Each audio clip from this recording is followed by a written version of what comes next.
Once upon a time, in the south of India, there was a city called Mahilarupyam. A king by the name of Amar Shakti lived there. He was a very learned man and extremely accomplished in various arts and skills. The king had 3 sons called Bahu Shakti, Ugra Shakti and Anant Shakti, who were complete duds and had no interest whatsoever in studying. Realizing this, the king assembled his ministers and addressed them in these words.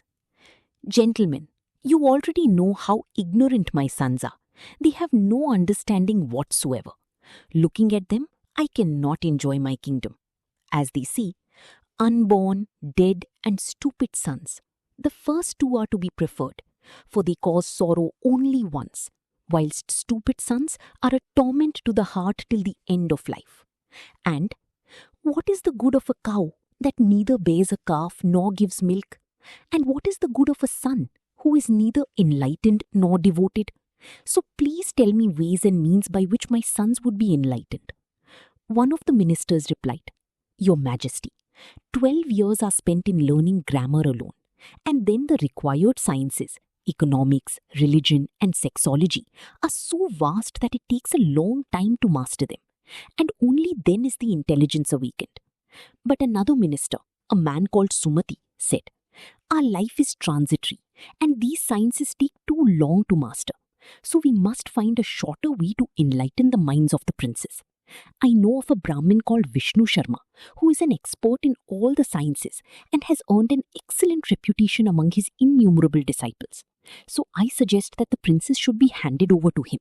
He will certainly instruct them very well.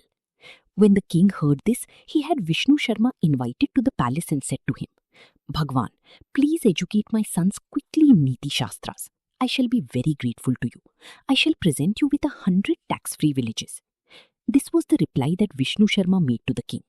Your Majesty, please listen to what I have to say. Believe me, it is the truth. I would not like to sell my wisdom out of greed for money. But if I have not made your sons proficient in Niti Shastras within 6 months, then I am ready to forfeit my name. Hear my lions roar. I do not crave wealth.